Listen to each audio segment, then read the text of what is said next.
So I thought I'd get us started.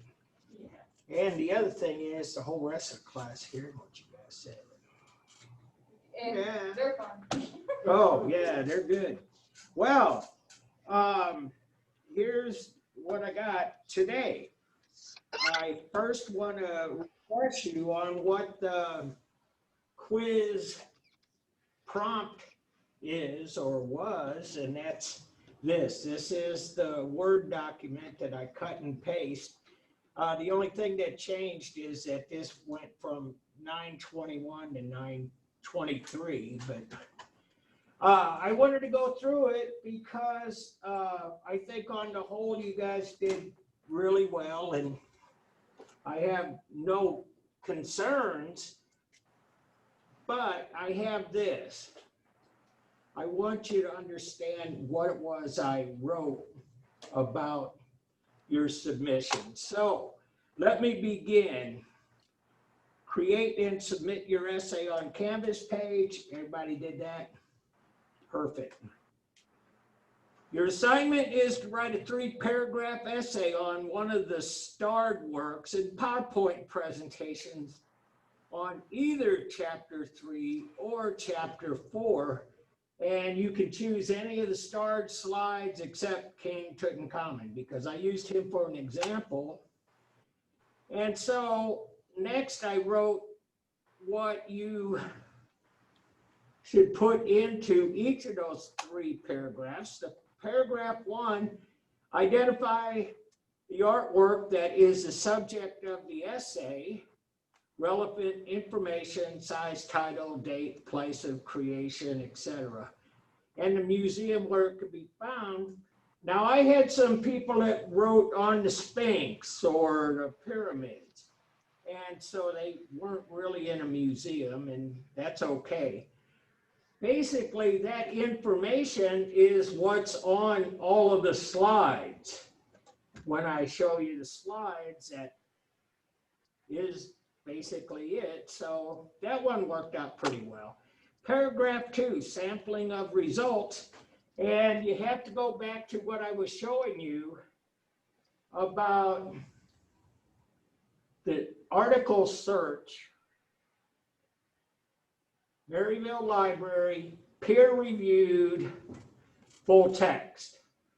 And so what I asked you to do was to go browse through that and describe the interdisciplinary connections you found in your results. And that can be gathered from the subjects listed on each of those results.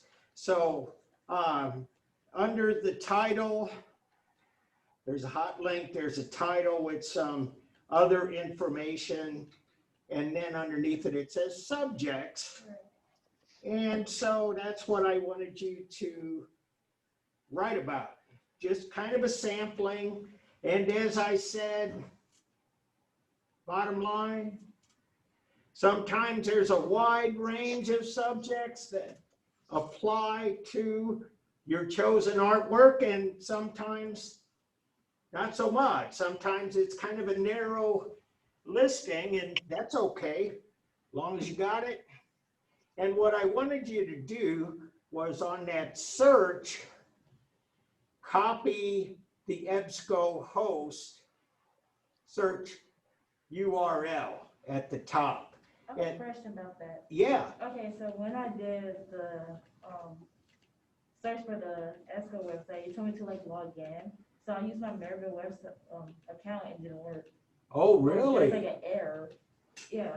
Oh, that's not good. Yeah, so I have to use like a different link that No, you got, yeah, that's part of why you pay tuition, is because we have what is in fact a pretty good library resource. And that's, you should have your ID, name, username, and whatever your password is, just like you're logging on to anything else around here. So get that straightened out and let me know when you do. And I don't really know who to tell you to go see, except maybe the IT people. And somehow maybe maybe the website or something, they don't have you listed as a user, as someone who can have access. But if they don't know, they should be able to point you in the right direction. Thanks for telling me that. And so this is part of the whole deal here too. I'm glad you brought it up. And this is pretty much why I like going through this step by step instead of avalanching on you.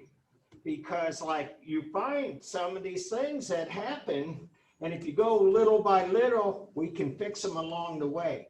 And you'll probably need to use these tools for other classes, especially if you're in a 4-year degree program. I'll guarantee it, yeah. And you're shaking your head back there. You had English. Yeah. Did they talk about citations and stuff? Oh my God. No, my teacher is actually like very, very lenient. And Yeah? he's like my favorite, one of my favorite teachers. I actually like all my teachers. It's easy. Oh, good. Yeah. Yeah. It's really easy. Oh my God, my teacher's hard. Yeah. And a lot of this has to do with the classes you've had so far too, So anyway, we're going to go through it at a nice, easy pace. We're going to talk about the quizzes and so on. So anyway, you get that URL there and just write a paragraph on the interdisciplinary connections. Like I said, it could be wide, could be narrow, but I showed you King Tutankhamun, and they were having DNA fingerprinting, they were having x-rays and other kinds of chemical analysis, as well as medical stuff going on in there. So it was really a lot more than just, this is an interesting work of art. So that's what I wanted you to get a feel for. And then the third paragraph, I wanted you to take one of, it didn't matter to me, but just one of the results on your search and click on it and look at the abstract. And the abstract usually one paragraph, usually a long paragraph, and it is a summary of what that article is about. And so you guys have a summary, and I wanted you to make a summary of that, and that would be the third paragraph. Endnotes, create endnotes, and that's, like I say, we'll go into different citation methods, procedures, different kinds of formats. But for right now, I just want you to know that when you use these resources, you really have to credit where you got the information. And if you would do all of those things, I could take your quiz and find out everything. I could get, you had that URL, I could cut it, put it in my search, boom, I'm on the same page that you are, or you were. So that was kind of the idea. And so I got a new share, and that is this, and slideshow from the beginning, and there it is. And so I got a review. I put this together, and this is the interdisciplinary part of this. We're just talking about English class. Same rules apply, and I got this where everything comes from, the internet. And it was basically a site put together by some writers, one of whom was Dan Brown. You guys read novels and stuff. Dan Brown's the guy that wrote the Da Vinci Code. So anyway. Oh, I love that movie. Hey, Hello. Yeah. can you do me a favor? Can I do what? She's Can you like, give me more pods and bring them to me? I think Yeah, I can do that. You want money? Uh-oh, somebody needs to mute their, Yeah, it's, Sure. I'm in class right now, so yeah, we're in the middle of class, and yes, I I think you should probably mute your mic. I mean, I'll probably be there around like 6:40. someone do DoorDash? I think I you can mute her. too. You can mute her. Yeah, I gotta- It's, try to find her YouTube. Yeah, And then you can. I gotta, Oh, she So made Trish is herself. watching Yeah, she the might be TV, I see. Yeah, she made herself. Yeah, thankfully. Or she like logged out. There she is, and she is muted now, There we so go. we're good. I'll be there at 6:40. All right, but I still want money, so just keep that in mind. We all do in this class. Oh, yeah. Yeah, we're all broke. We should all have some compensation. Students, you're expected to be broke, yeah. Yeah. I've been there. And so anyway, good paragraphs. I just wanted to show you this. And this is sort of the intro. 5 tips for structuring and writing better paragraphs. Whether you're writing a short or a long paragraph, each should follow the same basic rules of structure. And so, running this through, the first sentence should be your topic sentence. And the way I set this quiz up, I almost gave you the topic sentence. The piece I am writing about is the Sphinx. The interdisciplinary connections I found on the web search of the results in EBSCOhost are, and then finally, I am giving you a summary of this abstract. So anyway, there's the 3 topics. And it says, regardless of what format or genre you're writing for, every good paragraph starts with a central focus that the rest of the paragraph will aim to support. Okay, provide support via the middle sentences. And so paragraph 1 in this case, it is the information. And so this is short. You say, I'm writing about the Sphinx. The Sphinx is 4,500 years old in Giza, Egypt, blah, you know.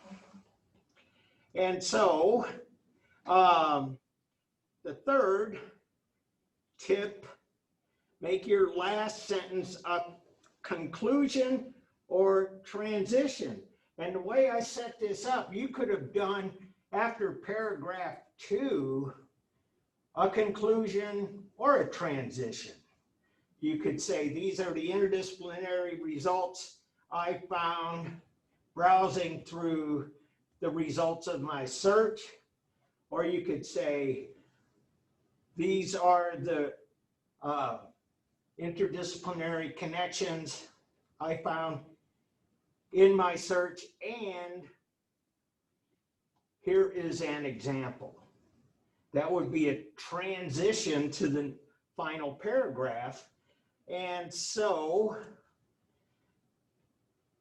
these are other tips, and you know when to start a new paragraph, basically when you change subjects. And so you got your topic sentence, you got your evidence, you got a conclusion. That's a paragraph. Oh, I've been reading college papers, I'm telling you, for longer than you've been on this earth. I like being the old man here. What year did you start teaching? 1990. 1990? Yes. That's college. Yeah. What college did you teach at first? Truman State University. No way. And I did that for 25 years. And then you moved here? Then I retired and I moved back home here to St. Louis, and I applied to do part-time teaching here. And I really wanted to teach here because you guys remind me a lot of Truman students. You guys are well prepared. Smart. You're nice people. There's a thing, I've been calling it Maryville nice, you know, like people hold the door open and stuff. So this is just like home. So, yeah. Well, some of those people are nice. I mean, Yeah, I know. I love it. we're not really nice, I guess. And, you know, yeah. And the campus, I love. There's some things I really love about Maryville that they do because, and they can do partly because this is not a state institution. Yeah. So for instance, I'm getting way off subject here, but you have the Belief Fair. Do you ever been to that? I don't think I have It's out here on the quad, and all of these religions set up booths. And you can go around and talk to all the people, Muslims, Jews, Catholics, evangelicals, all different kinds of people right there. And, you know, they give away stuff too, which is kind of cool. That's, yeah, T-shirts. always a plus. Yeah, but see, we would have to shy away from something like that at a state university because they're real sensitive about separation, state and church, Yeah. you know. So anyway, but I did not know we have that. That was really cool. to learn. yeah, I'm looking forward. I don't know when it happens. I've only been here 3 semesters, so you know what happened last year. Well, we only been here one. I know, and COVID's got everything. Yeah. Didn't they have like a Hawaiian thing on like Friday, Saturday? Yeah. I wasn't able to go to that because I was working. So my Oh. roommate's from Hawaii, so she went to it, and I think she really liked it. I Oh, mean, I really cool. talked to her. Yeah, they do a lot of things promoting diversity, and Yeah. I love that. It is. Anyway, I gotta get back on track, Yeah, or I'll sit here and I keep talking about just it. wanted to ask that one question. Oh, just to yeah. See what. So anyway, what I did here finally is I cut and paste some of the answers. I think I put 3 of them on. And they're good examples, not always 100% correct, but they were good. And so example number 1, and this one has a title, but here is the introductory sentence. From the Palace of Knossos, the fresco called Bull Leaping is displayed, and then we got what it is, a fresco, and it measures and when it was done, and so blah, blah, blah, you know. And it talks a little bit about the medium, which is color soaked into plaster, which is what fresco is. And if I could just take a second, fresco is an Italian word, and it's about fresh. And so because you're painting on wet plaster, plaster dries pretty quickly. So you have to only do it a little bit at a time. So when that plaster's wet, you got to paint it before it dries. And so it's always fresh. Okay. So while browsing through my university library database search,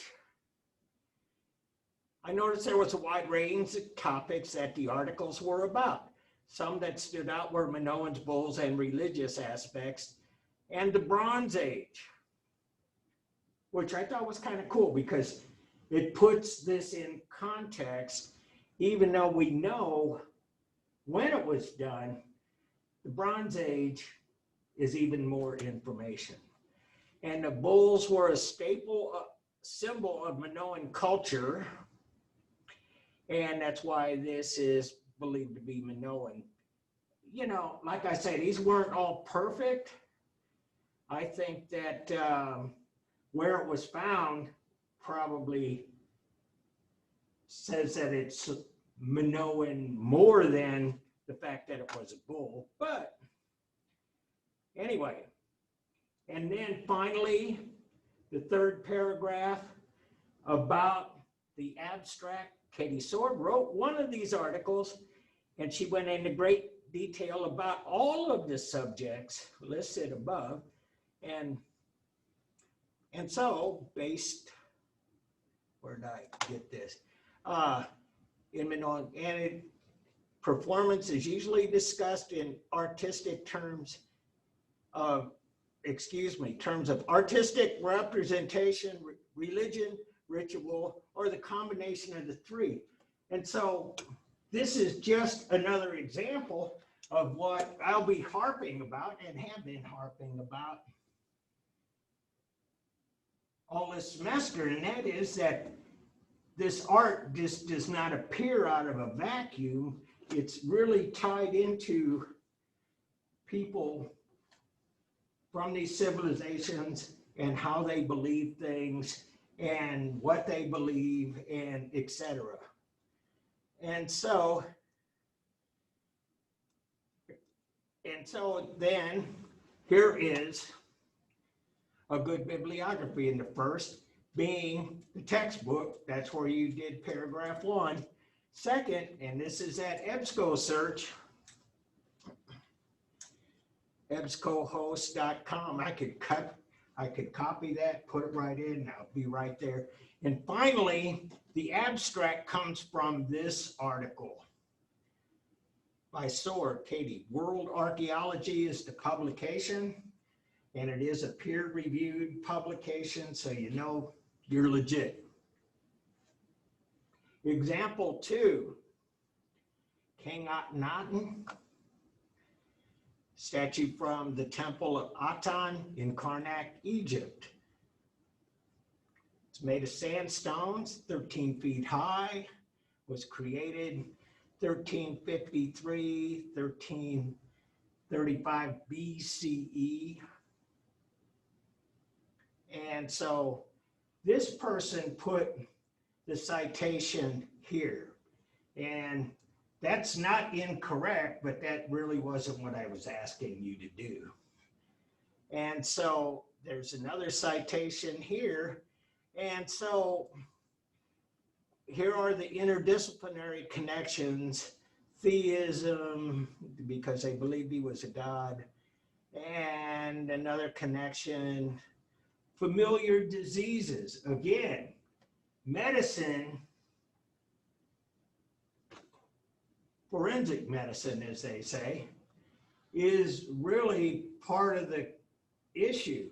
And so, how should I say this? We got a pandemic right now, COVID-19.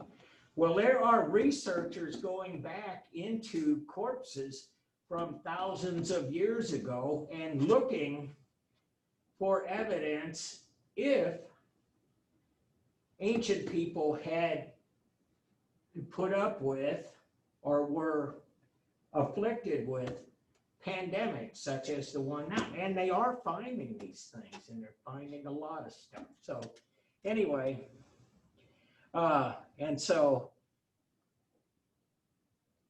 pretty much other connections: Bible, archaeology, literature.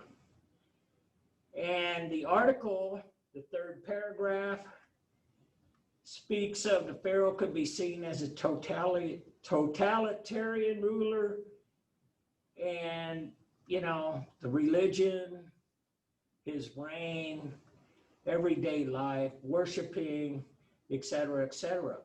That's what was in the abstract. And here is the endnotes.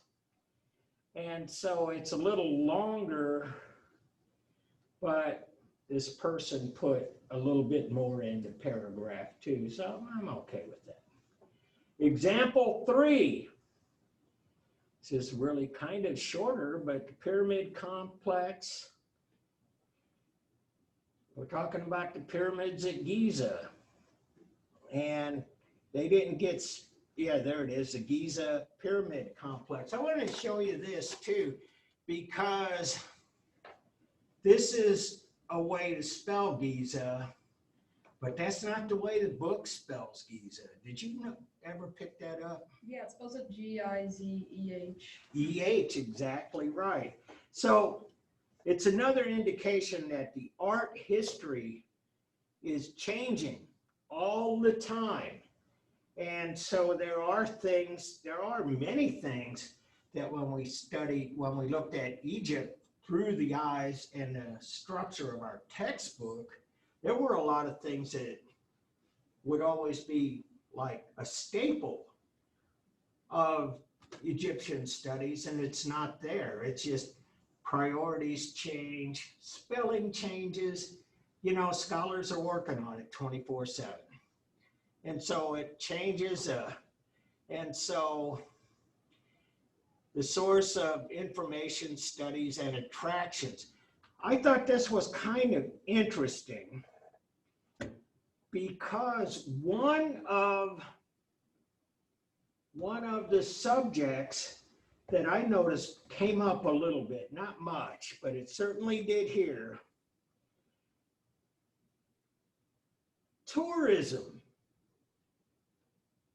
And tourism actually affects these places and these artifacts that we look at. And I'm going to talk a little bit more about that when we look at ancient Greece. But anyway, and these are the sustainability problems of the Giza pyramids. And no doubt, and it's right outside of Cairo. Cairo's a huge city. They got automobiles, and CO2 that comes out of a tailpipe is very corrosive to the sandstone this stuff's made out of. Just so on and so on,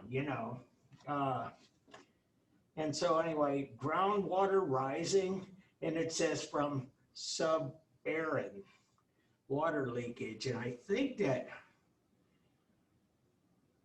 I didn't know what that meant. I think it might have meant sub-Saharan or something, but I don't know. I didn't go into it that, but it is yet another good example of disciplines related to a particular important artwork, in this case, architecture. So this one does not have what? The textbook. Number one should be Kleiner, Fred S., Garner's Art Through the Ages, 16th edition, blah, blah, blah.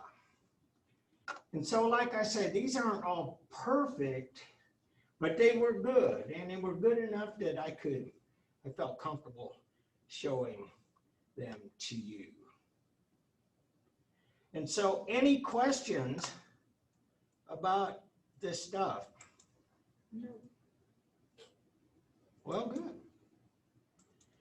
So what I want to talk about, our next chapter, ancient Greece.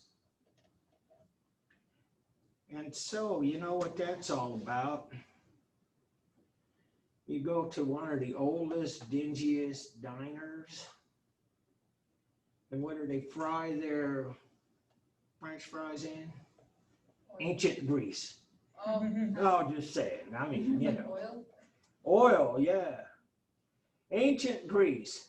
And so, start off with a map, just right out of the textbook, the Greek world. And when we looked at chapter 4, we kind of just went into this area here. You see, the map has expanded. And it actually includes a lot of the other parts that really, they're connected in some way, shape, or form. And so Greece sort of emerges out of all of these other civilizations. And it's not a direct line. It's a result of a lot of very different influences from a lot of different places. And so, I want to give you a timeline. And this doesn't exactly follow the timeline that's in the book, but I thought it was a pretty good was a pretty good example. It's reasonable. And in part because scholars differ on when the geometric period was the archaic period. Geometric and archaic in some places are together. They don't make the separation. But the geometric period, it's the earliest that's really associated and identified as Greece. And I wanted to point out a couple of things. One is the advent of pottery, but this is not a geometric crater. But this is from early Greece. And if you remember the harp player from the Cycladic culture, this is kind of like that. And so, bottom line, that is one of the cultures that actually helped shape Greek art. The other part on this slide I pointed out, I'd like to point out, polis. And so that's a suffix we still use today, like a metropolis, like Minneapolis or Indianapolis. We're going to find that there are a lot of things in this Greek culture that really resonate today, because we're in what is essentially a Western culture, partly because a lot of people look to the Greeks, and for a long time, Europeans were the ones calling the shots. We're trying to get past all that, but it is what they call Eurocentric. And so the archaic period, now see, this is more like it, because what you have here is black figure pottery in the archaic period. And what you have here is a good example. This is the Peplos Kore. We'll look at that in a minute. And the sculpture almost looks Egyptian. It's very stiff. What we don't have is the headdress and the ceremonial beard, but in terms of the 1 foot in front of the other, the arms at the side, anatomically pretty close, but not exactly. It looks a little stiff. And so, and then we get to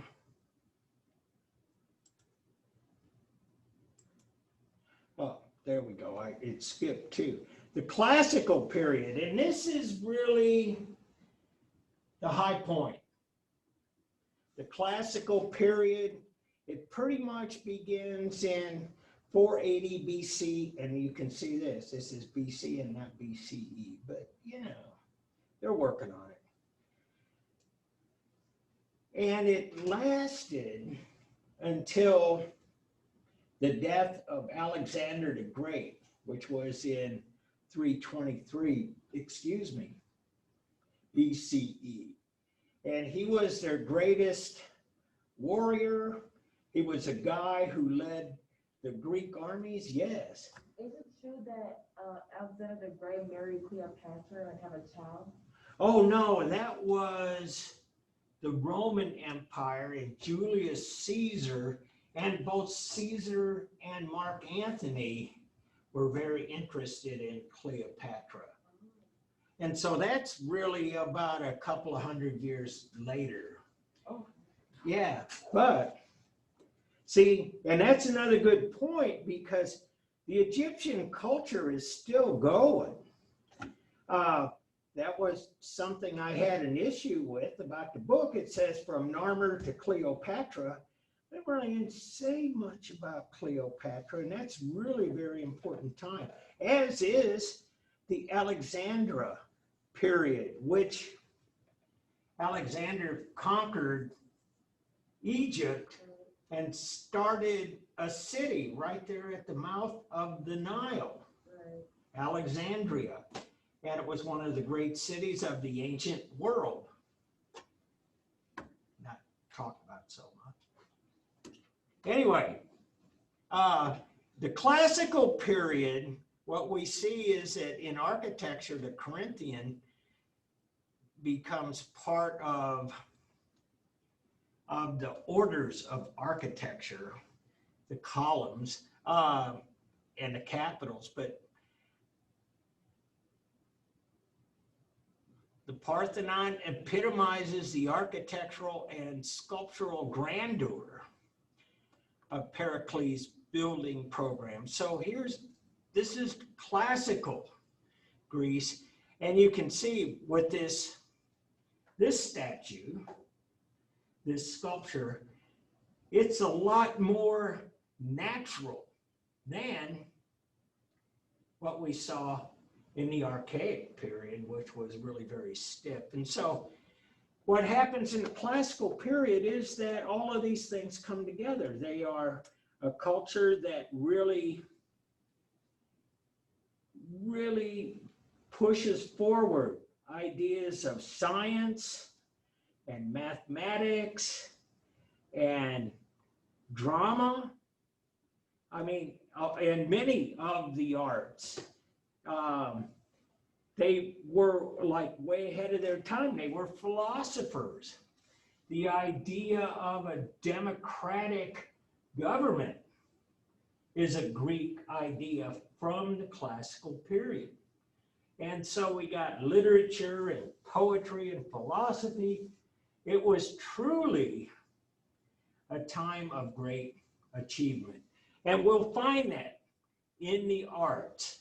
And then finally, the Hellenistic period, which is really pretty much after Alexander the Great. And the death of Alexander the Great, 323 BCE. He died young.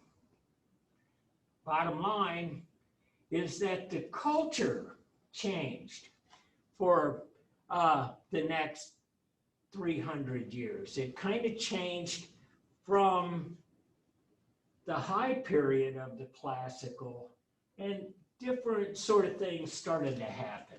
In sculpture, what you find is not so much naturalism, but expressionism. And I'll talk more about that when we look at those slides. But it is kind of, what do you do for Act 2? And there are some changes. It is richly diverse in subject matter and stylistic development. And so stylistic development is what I'm talking about. The idea that sculpture would convey an emotion. It was just not enough to be highly naturalistic or realistic or idealistic, for that matter. So those are the 4 periods. I want to give you that. And this is the first artwork we're going to look at. And it's architecture 5.1. Iktinos, Parthenon looking southeast, the Acropolis, Athens, Greece, 447, 438 BCE. How many of you have seen this thing before? I'm not in person, but anybody see it in person, by the way? Oh, every once in a while I get somebody that got to do some study abroad.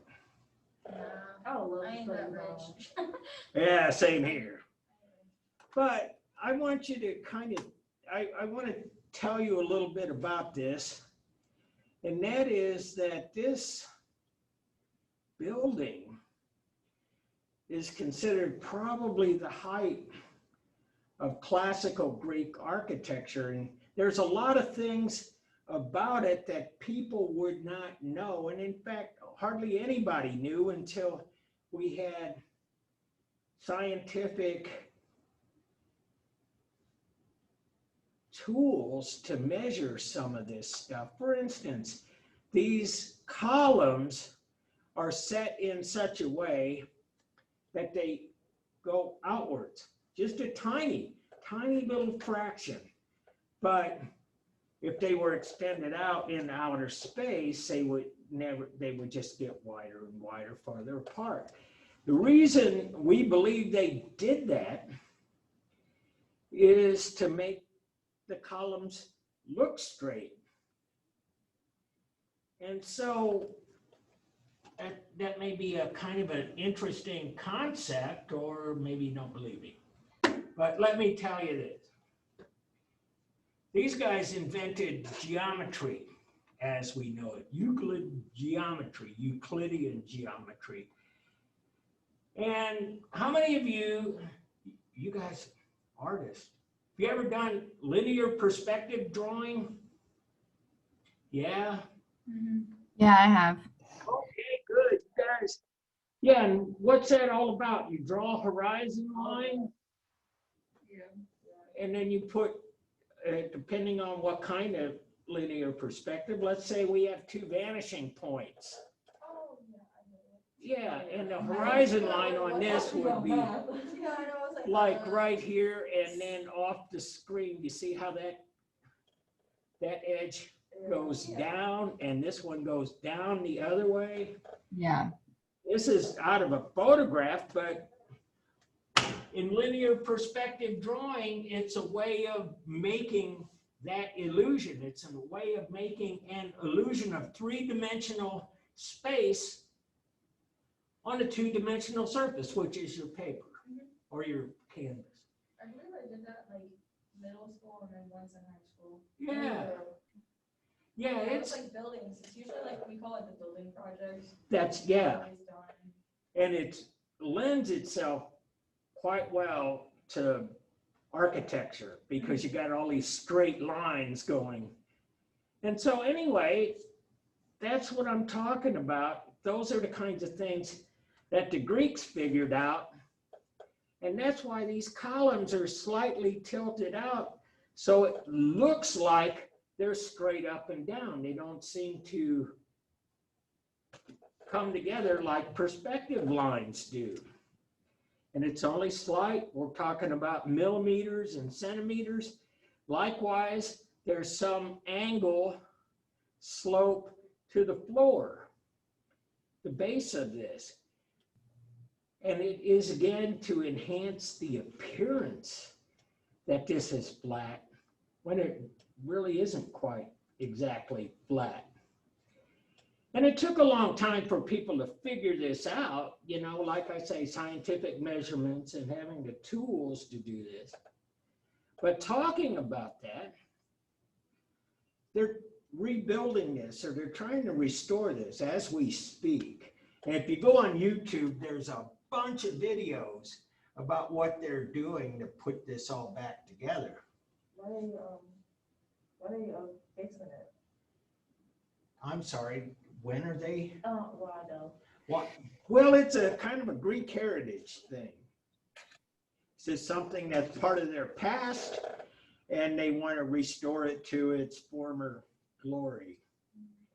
They're having some issues with it. Remember I talked to you a moment ago about tourism being one of the subjects in the answers that I showed you. Tourism kind of really put a damper on some of this. What happened was in the 1600s, the Greeks and the Turks, they were always fighting. I talk about that when we looked at the Aegean art, and they're still at it.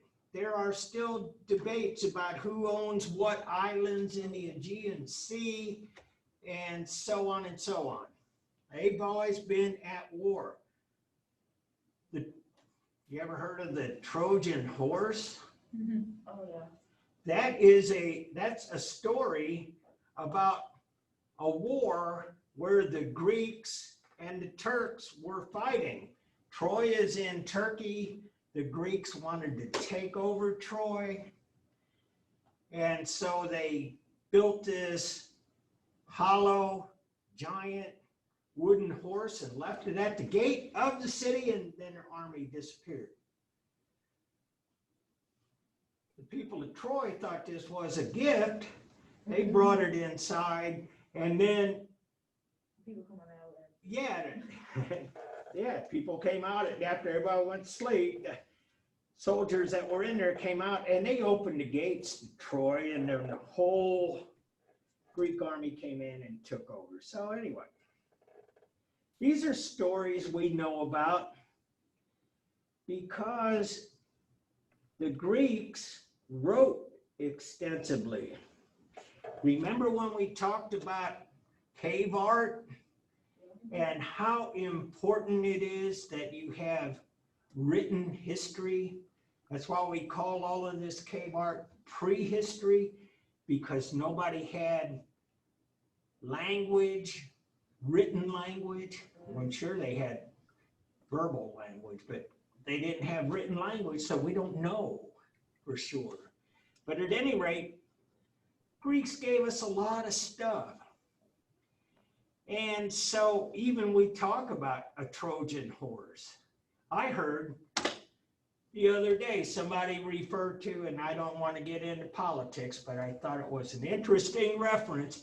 They talk about Joe Biden being a Trojan horse. They want to elect him, and then all of the left-wing people will take over. Oh, God. Well, I know, it's silly, but we still use these phrases.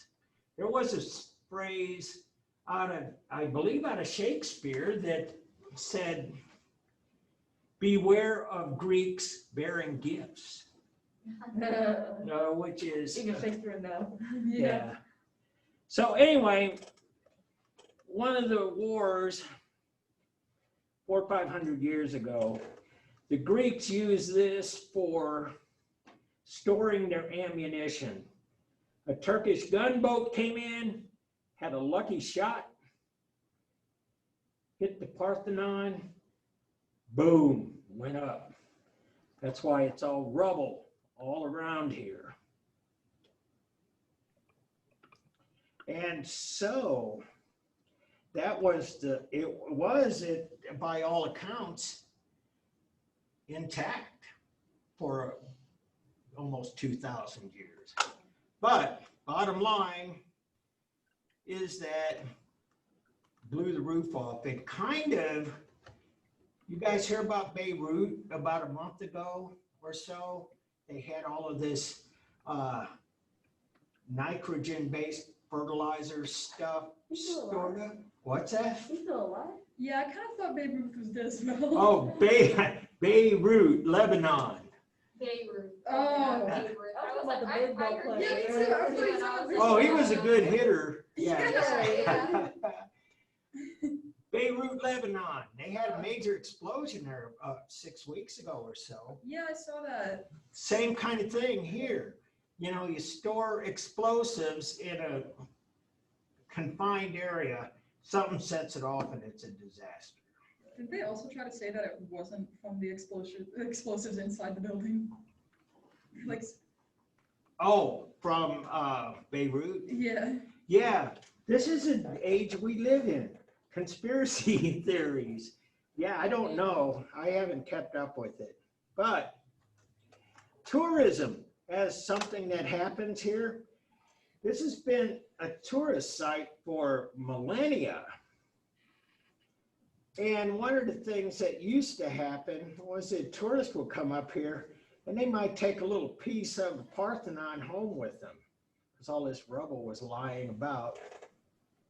And up here, this is called the pediment. It's triangular shape. That was full of statues that an English sea captain came in the early 19th century and stole them. Oh, wow.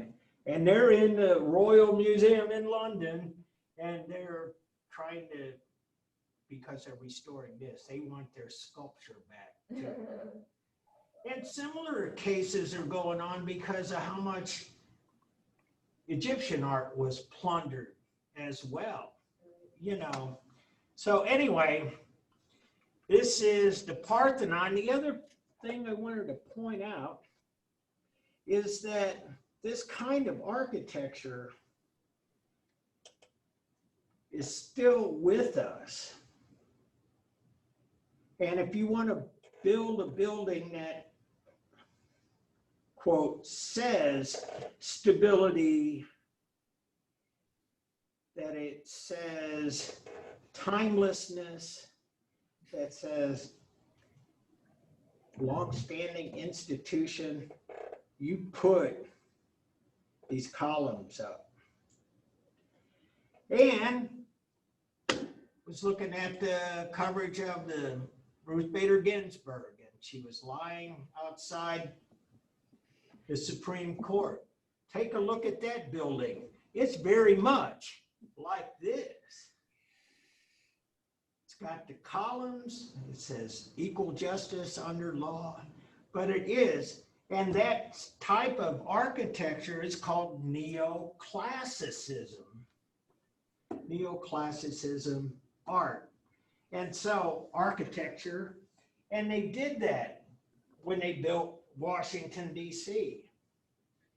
And all of those people who set up this country, the so-called the founding fathers, they looked to the ancients. That's why I talk about democratic representational government. When they built their buildings, they looked at Greek and Roman architecture. And so anyway, it was the period of neoclassicism. It fueled the Renaissance, fueled the age of enlightenment, and so on. So anyway, this is an unusual feature of the Parthenon, and this is an inner frieze. That is that it's on the inside, but it is a frieze. That is, we saw that on pottery, and that is a linear band of connected scenes to tell a story. I learned something when they put this up here myself. Cavalcade. Never knew what a cavalcade was. Heard it, didn't know. It is a parade of people on horseback, or maybe just a parade of horses. And the root word of caval is the same as, or root word for cavalry. Right, that was like, Yeah, horseback soldiers. And so I asked, somebody asked last week about the standardized shapes of pottery. And these are over here kind of more generic types. And so, for example, it says crater for mixing wine and water. And then on this side, these are more specific. And that is that this particular one is a calyx crater. Bell crater has no foot, neck, lip, shoulder, body. And so this is a volute crater. It's different than this. Likewise with the amphora. It's used for storing liquids, and these are both amphoras. And they're slightly different. And so anyway, and this is a crater too. And it would be probably a volute crater. Doesn't have quite a pronounced foot, but it got the high handles. Anyway, the geometric period. This is really kind of the start of things. This has a geometric design, It has a couple of registers or friezes across the middle. And if you look at the depiction here, it is again kind of like that Cycladic art, the harp player. You know, it's all more stylized, more symbol. Yes, of course. And so, talking about plundering, where is this at? Metropolitan Museum of Art in New York City. So anyway, this is the geometric period. And again, they kind of run together with the archaic period. There's another geometric amphora. Usually on an amphora, the handles are up higher, but it is for water.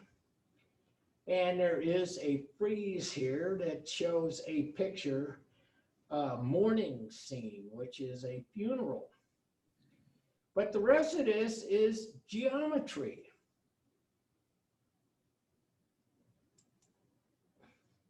And here is some sculpture from the period 750, 730 BCE. There's concurrently with this. And again, that Cycladic idea of sculpture, where things are kind of representational, but on the other hand, maybe not so much. Stylized, simplified, and this is bronze, by the way, another Metropolitan Museum of Art piece. And so all of this geometric and archaic work owes a great deal to all of those cultures in the Aegean Sea.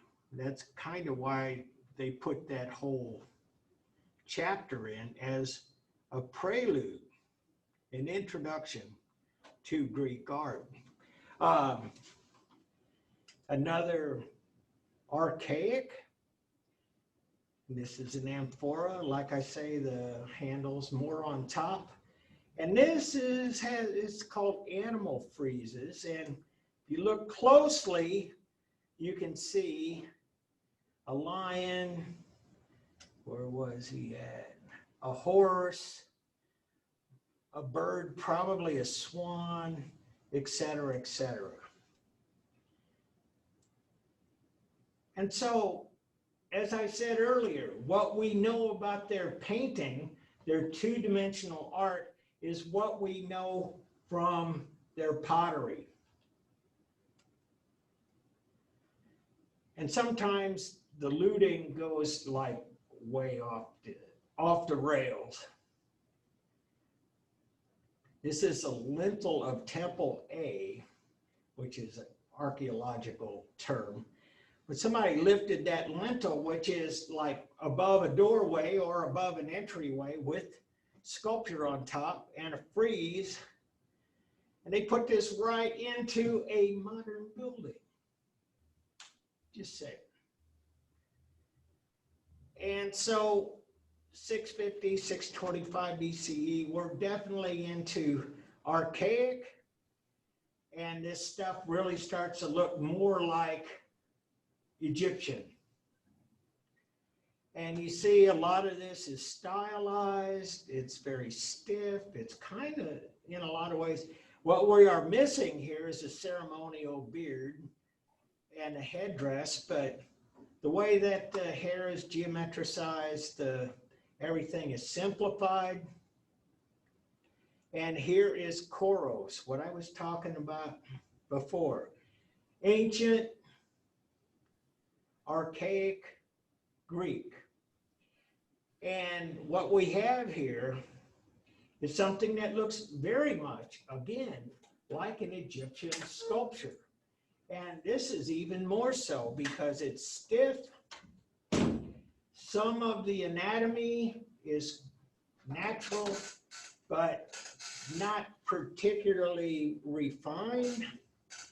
One foot in front of the other. And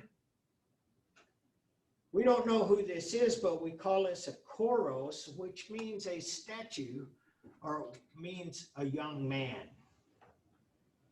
And here's another Koros. And Kore, this is a statue of a young woman. And so, you notice something here, between here and there? She wearing clothes? Yeah, she's wearing clothes and the men are the nudes. That's a cultural thing. That doesn't last forever. There are other cultures that glorify or use the female body as subject matter, but in Greece, it's almost always the male body. And so I wanted to just show you this just kind of briefly here. And so 100 years, 75, 100 years later, they're really starting to develop their skills. Look at the drapery here. And look at the drapery here. Very different. This and the natural pose, the way the drapery falls, this looks as though it could have come from South Asia. It looks like something from India as much as it looks like Greece. And so we don't really know everything about the influences and stuff. That was not something that was written about overtly. But we know that these people got on boats and they traveled around the world, and there were overland trading routes. We know that Alexander the Great, a couple of hundred years after this, he actually goes all the way into India with his armies, what is modern day India. And there are a lot of things that connect the dots, but we don't really know. And so this is kind of a good place to stop, because we've kind of gotten through the archaic. We'll start talking about classical Greek when we come back on Wednesday. So how are you guys on Zoom? You good? Any questions? No, we're good. All right. How about the captive audience here? Can I go home? Yeah, it's time to go. So anyway, I'm hungry. thanks. Yeah, it is. It's time. That's my first. It's time for food. It is. And see, we're getting, the days are shorter. It's already getting Yeah, dark. you're right. It's nighttime crazy. now. My iPad in the middle on my notes, it switched to the nighttime settings. So I was like, Oh, yeah. Yeah. Anyway, thanks for being here. Thanks for listening. Look forward to seeing you guys on Wednesday, either on here or on Zoom. And you're making my decision to come back and teach a smart decision. So I'm liking it.